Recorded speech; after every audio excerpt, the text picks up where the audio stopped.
Founder president. Shri మహాగణాధిపతయే నమః.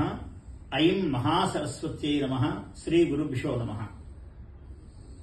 తెలంగాణ బ్రాహ్మణ స్త్రీ శక్తి ఈ సంస్థ చాలా గొప్పది. రమణాచార్యులు గారు దీనికి కేవీ రమణాచారి గారు ఒక గౌరవ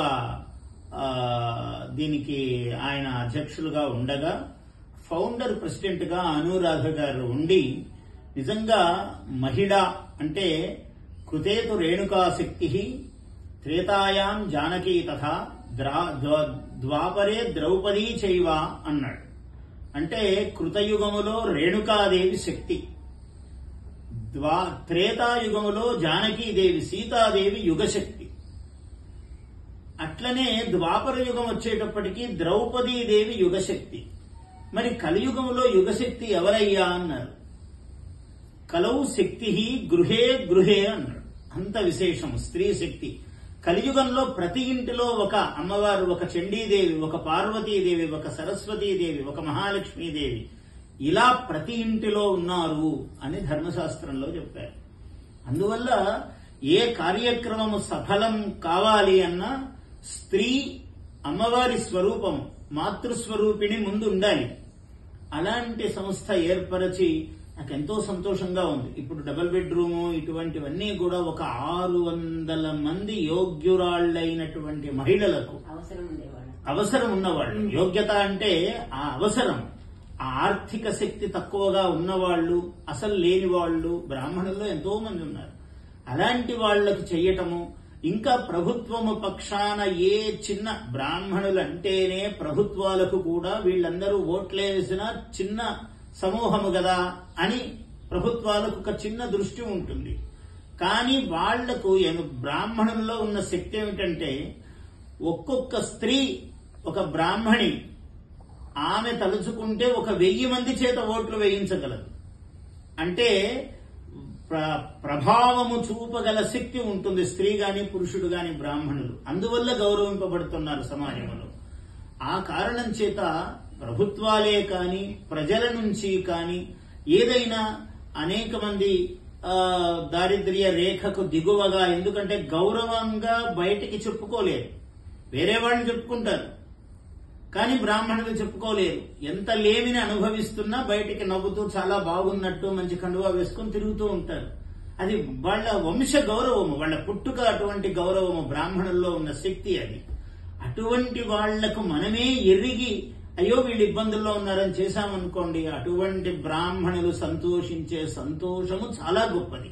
అది అమేయమైన ఆశీర్వచనము. ఎప్పుడూ కూడా బ్రాహ్మణుడు, మన హిందూ ధర్మము బ్రాహ్మణుడు మూలము. హిందూ ధర్మానికి మన సనాతన వేద ధర్మమే ఆధునికంగా హిందూ ధర్మము అని పిలుస్తున్నారు. ఈ హిందూ ధర్మానికి బ్రాహ్మణుడు మూలం. అందుకనే ప్రతివాడు బ్రాహ్మణుణ్ణి విమర్శించడానికే ప్రయత్నిస్తూ ఉంటాడు. ఎందుకంటే హిందూ ధర్మాన్ని దెబ్బకొట్టాలంటే బ్రాహ్మణున్నే వాడు నిందించాలి. సరే, ఇవన్నీ సమాజంలో గుణాలు ఎట్లా ఉన్నాయో దోషాలు కూడా అక్కడక్కడ ఉంటాయి. మనం వాటిని పట్టించుకోవలసిన పని లేదు.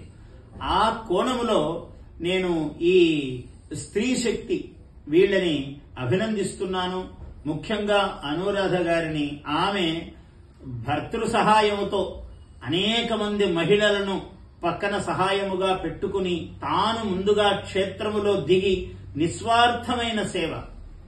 ఎందుకంటే తాను ఒక తృణము ఎప్పుడైనా నాయకత్వములో ఉన్న వాళ్లు ముట్టుకుంటే తక్కిన వాళ్లు ఆ వ్యక్తిని గౌరవించరు, పక్కకు తొలగిపోతుంటారు.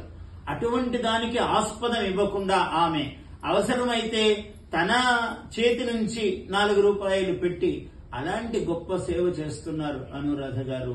నేను ఆమెను పరిపూర్ణముగా అనురాధ గారిని, వారి కుటుంబమును ఆశీర్వదిస్తున్నాను. ఎందుకంటే బలం విష్ణో ప్రవర్ధతాం, అమ్మవారి యొక్క చండీదేవి యొక్క శక్తి నిరంతరము ఆమె యందు ప్రసరించుగాక.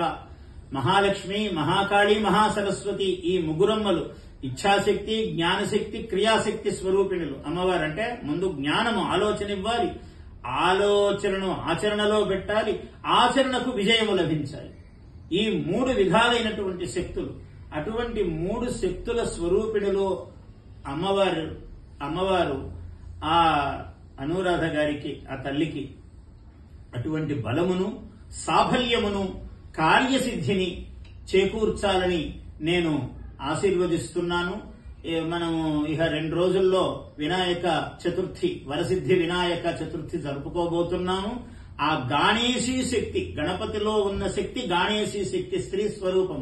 అటువంటి గాణేశీ శక్తి కూడా ఆమె కార్యకలాపములను, ఈ సంస్థ యొక్క కార్యకలాపాలను నిర్విఘ్నముగా నడిపించి మన హిందూ ధర్మమును నిలబెట్టడములో ఈ స్త్రీ శక్తి ప్రధానముగా ఈ సంఘము నెలకొనుగాక, వెలుగొందుగాక అని ఆశీర్వదిస్తూ జయోస్తు.